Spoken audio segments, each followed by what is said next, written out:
Greetings guys, welcome back to my channel. My name is Monette and this is my channel, Evolve with Monette. I am a professional intuitive empath and I am so happy to have you guys join me today. What I want to get into is the title of the video, which is essentially about amethyst and codependency.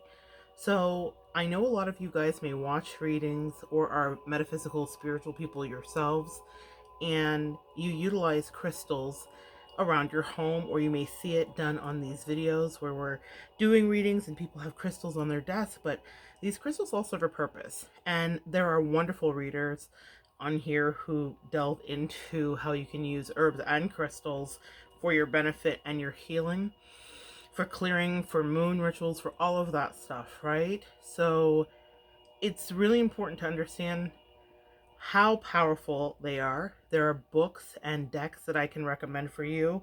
One of them is using the crystal wisdom healing oracle. Okay, it's by Judy Hall. I have it here and we're going to be working out of it today because I didn't understand, but my angels, as they always are walking me through healing. And so I've gone through a situation where I've had to really evaluate my boundaries and my space. I've gone through traditional therapy, some unconventional therapy. I've gone through specific targeted therapy. But one of the things that has been really aiding and abetting my healing is the use of crystals and, of course, my angels, who give me downloads about things that I might need, even before I understand exactly how I will be utilizing them. So I was instructed to search Etsy, and I found this amazing amethyst piece. It's absolutely gorgeous. Like, I live for this piece, okay? And it's called an elephant trunk piece. As you can see, this looks like an elephant trunk, right? And I love that it was pointing up, because we know if we're doing any feng shui that this is very much good luck, or anytime elephant trunks are up, it's good luck. So I was very excited to find that piece. But it was because I was being drawn to amethyst. Now, you know, when you go to gem shows or Renaissance fairs and you see the crystal room, or the place where they sell all these beautiful gemstones and raw rocks and things of that nature, things that might look like this. These are some amethyst rods here, and they're more unfinished and less polished than this piece, right? So I have a few pieces of amethyst always around. But the thing about this is, with this, is that I was drawn to it. I wanted an Amethyst Cape, and I saw one, and you know, I'm of the mind that when you see something, you should get it, because you will not see it again. It was greatly priced, it was perfect, and I didn't get it, but it was on my heart ever since I went. I was at a Renaissance fair in the Carolinas, and ever since I went to that, I thought I must have an Amethyst Cape. So I started searching, and I was like, this is ridiculous. I don't know if this is a time for that. So I picked up this piece instead, and I loved it, and it has become such an integral part of the work that I do. Well, months and months later, I happened upon the information that helped me to understand why they led me to this amethyst piece.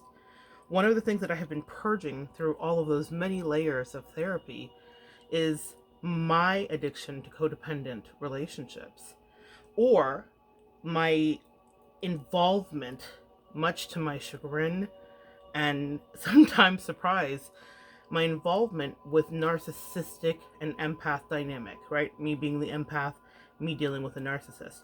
And one of the underlying attachments there is codependency. And I am a figure out of things, and my angels are always working in tandem. And they really led me to understand that there was a reason that they had me to be attracted to the amethyst, why I needed it in my energy to help me to rebalance, why I needed it so that I could start to be more focused on the things that I needed to do for myself that were independent of enmeshment. This is very important. Independent of enmeshment. When it is my predisposition and my predilection at times to lean into full enmeshment, on some level, I'm aware that it's what makes me a great empath.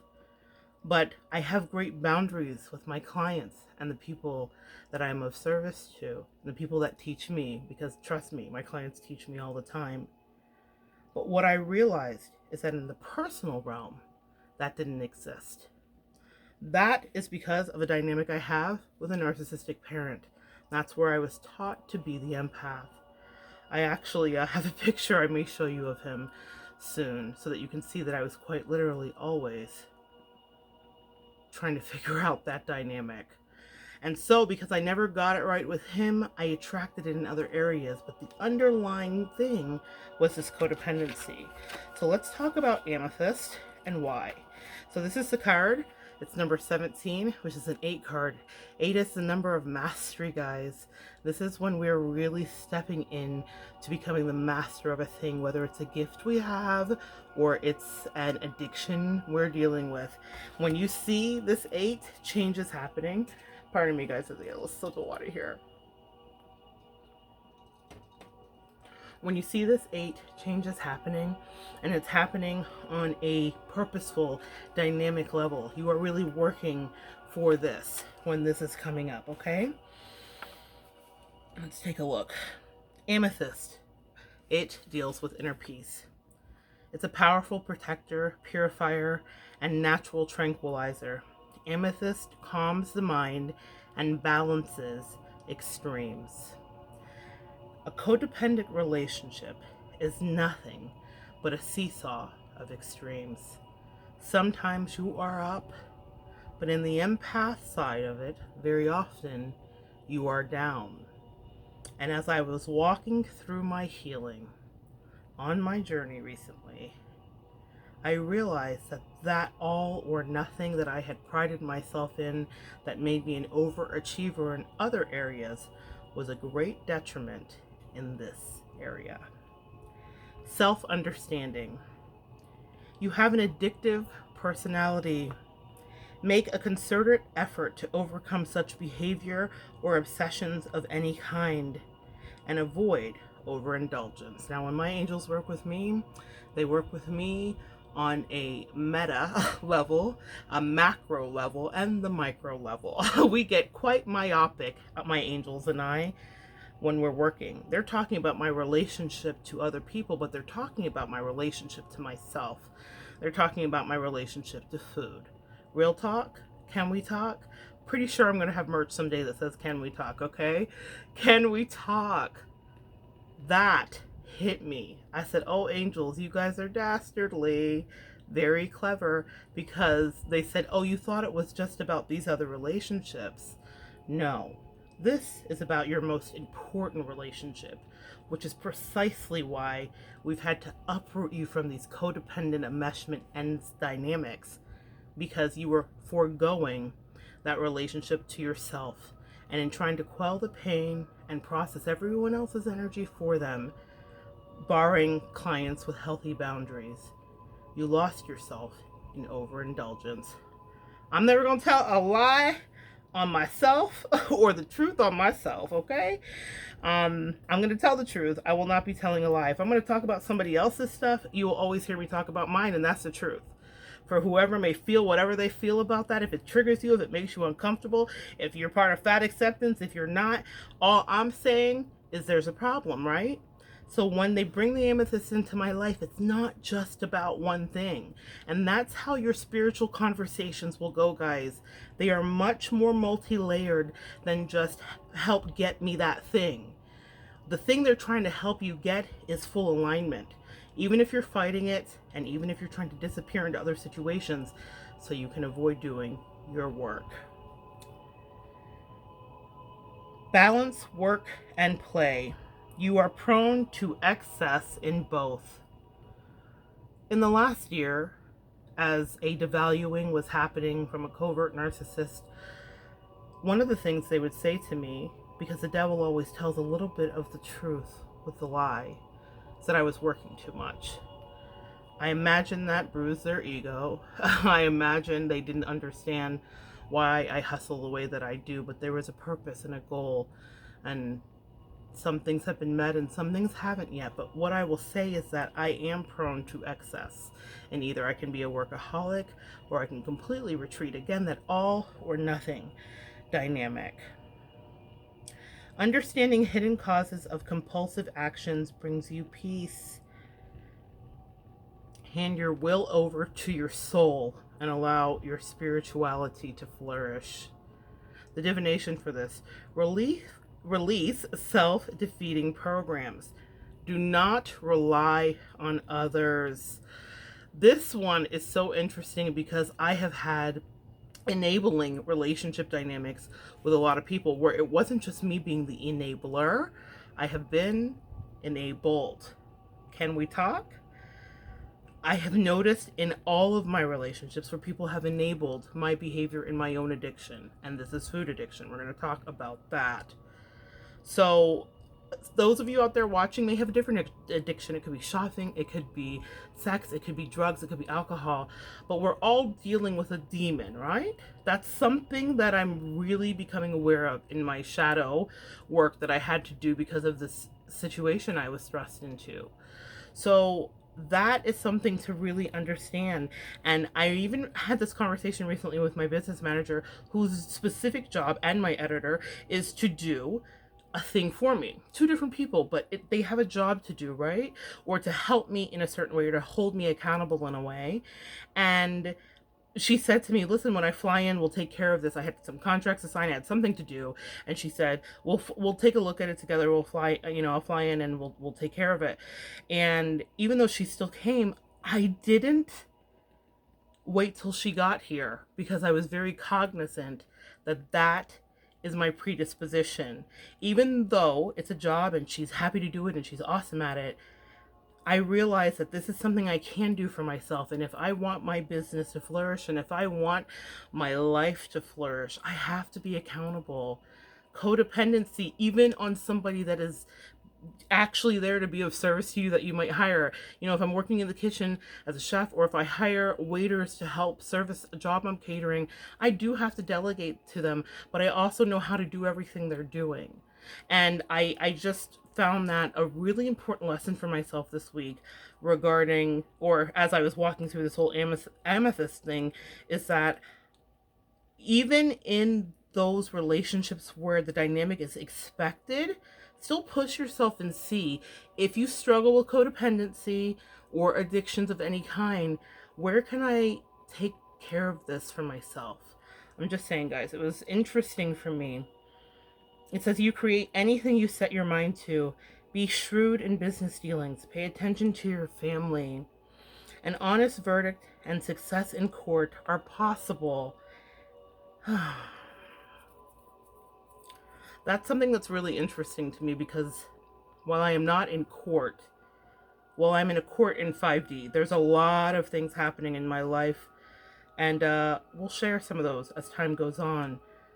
But there was an unfair ruling levied against me in the spirit world, and God knows the truth. The angels know the truth.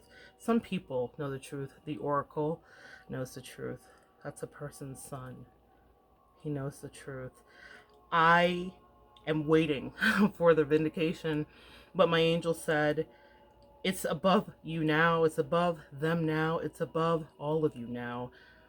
The truth will come out as it always does, and you will be vindicated. So as this crystal has come into my life, that has been the energy that it's washed over me. Your vindication soon cometh. A judgment shall be rendered. You have done the right thing. It's important, and maybe that is a message for somebody out there. Maintain your integrity and let the universe decide. I sit here erect knowing that I have done just that, and I didn't even know how the amethyst was working in my life, okay?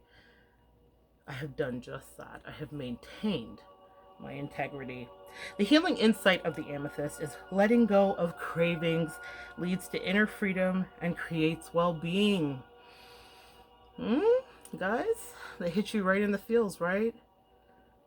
Cravings to people and relationships, cravings to food that is comforting and numbing. For some of you, cravings to sex or drugs or validation, cravings to stepping outside of yourself, cravings to escaping the noise, cravings to just escape. The amethyst helps you to rebalance those cravings so that you can get to an ascended level and you can actually begin to evolve. Because if we are a slave to our cravings and our codependencies and our enmeshments, we are not doing the work that we were called here to do.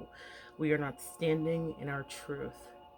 We are not being light workers. We are not being of service to raising the vibration that God knows needs it right now in humanity if we are slaves to the demons and the monkeys on our back, whatever or whomever they may be.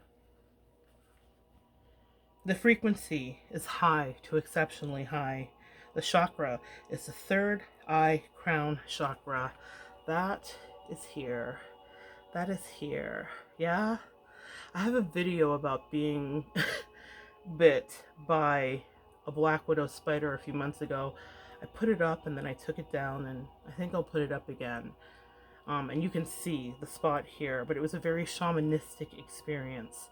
It really hit me to game that this third eye is the real deal, and that the spiritual journey that I'm on is not something that I imagined in afternoon naps. There was a very powerful experience I had with darkness and transmuting it and being introduced to my shadow. And I survived. I'm fine. But there was a powerful lesson even in the spider bite. My third eye is open. My crown chakra blew open. I had downloads and insights. Ironically, in the darkest part of my life, as I was having to disentangle these gnarly roots that were 20 years old from around my soul so that I could be free.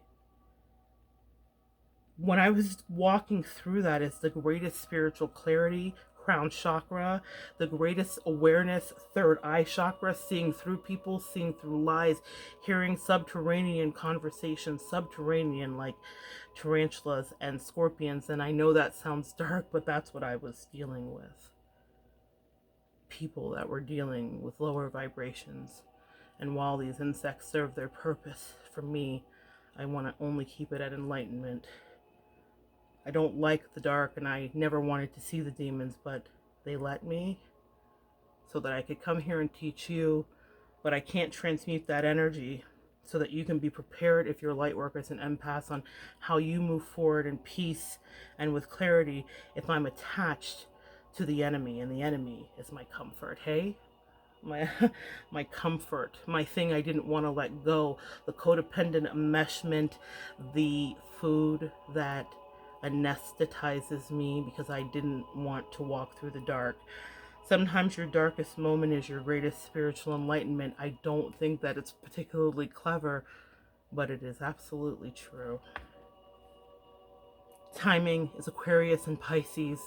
We are in the dawning of the age of Aquarius. We are actually now embodying the age of Aquarius. It is about expanding a vision to humanity. It is about connecting. It is about crown chakra. It is about understanding that we are one. Did you see that guy on the news, the Indian guy? I believe his name was Raul. Last name starts with a D. He took in about 70 people and washed their eyes with milk, or had them wash each other's eyes, and fed them pizza and stuck up for his humanity and ours and everybody's. It reminded me of Anne Frank. Honestly, I thought, what a time to be alive. Humanity. We are reconnecting in our separation, in our disconnect, in the COVID, in the pandemic, when we lost ourselves, to the quiet, marauding silence of our homes and our families and the noise inside our head. We never understood more how much we needed each other. That is Aquarian energy. We'll never be the same. We'll never be the same, any of us. Think about the time we just lived through. That's why you need your third eye open and your crown chakra working, and you need to release your vices, because you need to hear higher than just what's being reported on the news, and you need to know deeper than what the person who says they love you is saying to you. Are they friend or foe? When you are clear here and here, you will know Never pay attention to the words that they say. It's important for you to do your work so that you can live another day in all ways. I don't say that to scare you. I say it to edify you because it's important. That is Aquarian energy, thinking far out into the future. That is that space shuttle that just lifted up. That is the beam we get back of these men floating through space, manifesting dreams and words spoken before we even knew how to actualize. That is Aquarian energy. That is the power of Amethyst. That is why we are supposed to talk today. The soul path for this is developing unshakable inner peace. Peace in the storm, peace in the absence of the crutch, peace in the absence of the addiction, peace in the absence of comfort, peace in the presence of inhumane acts, peace in the presence of racism, peace in the presence of death, peace in the presence of a new way, a new normal. Get yourself some amethyst, guys. It's not a fix-all. But if you're trying to let go of something so that you can hold on to the real thing, this is your thing. All right? It's so good to share some energy with you guys today. Come back and we'll continue to evolve together.